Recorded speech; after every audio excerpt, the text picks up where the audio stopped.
En allant vers l'ouest, le marais Poitevin rejoint la mer au nord de La Rochelle, dans la baie de l'Aiguillon.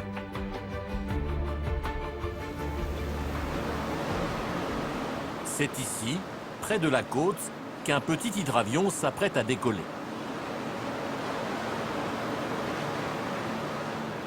À son bord, Evelyne Morgan, une romancière passionnée par les îles charentaises.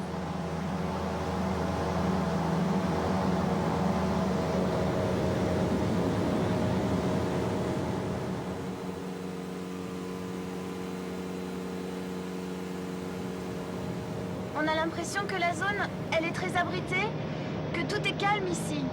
On n'a pas réellement l'impression que c'est l'océan.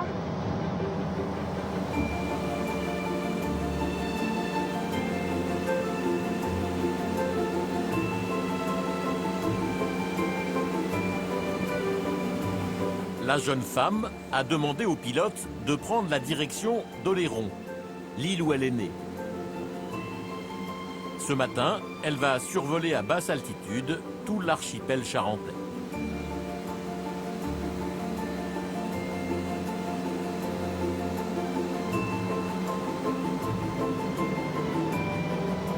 Au passage du pont de l'île de Ré, on entre dans le royaume des îles charentaises. 4 îles magiques.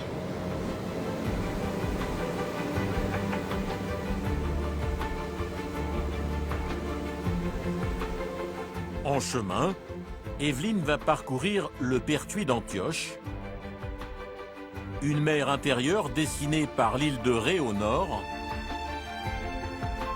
l'île d'Aix, puis l'île Madame, et enfin la plus grande, Oléron.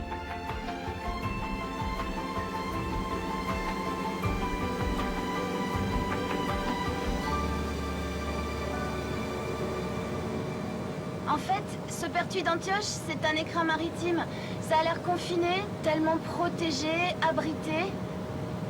En fait, ce Pertuis, c'est un paradis pour la navigation.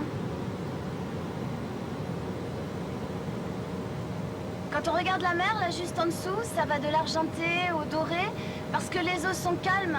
Et en même temps, il y a du sable et de la vase. Les couleurs vont du marron très clair jusqu'au turquoise. Waouh, c'est juste fabuleux.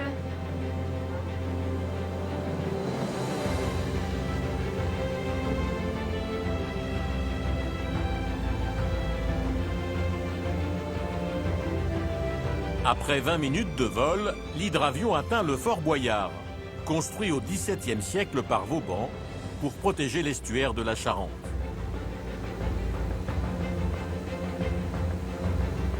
Son édification sur un banc de sable en pleine mer a été un exploit technologique et humain.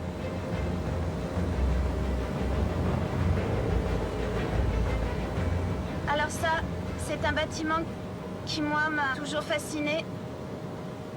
On se demande comment il a fait pour sortir de terre à cet endroit-là. En s'adressant au roi, Vauban a eu ces mots, ça me revient. Vous savez, sire, il serait sans doute plus facile de saisir la lune avec ses dents que de tenter en pareil endroit, pareille besogne.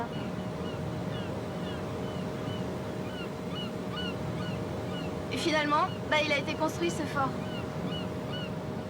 Un mastodonte posé sur l'eau, il est incroyable.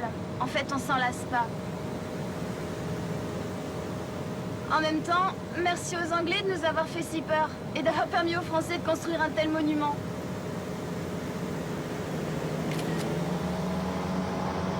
La vue, elle est à couper le souffle, hein.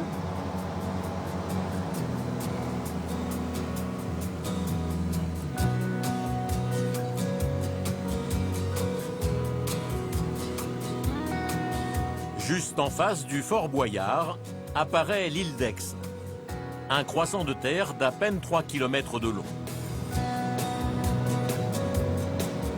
On distingue les deux phares, les deux géants qui trônent face au fort Boyard, là-bas.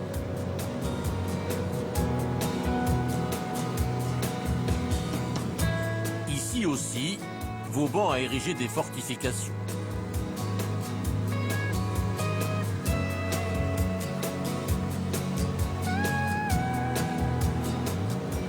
vue d'avion, ce qui est incroyable quand on la regarde, cette petite île. On se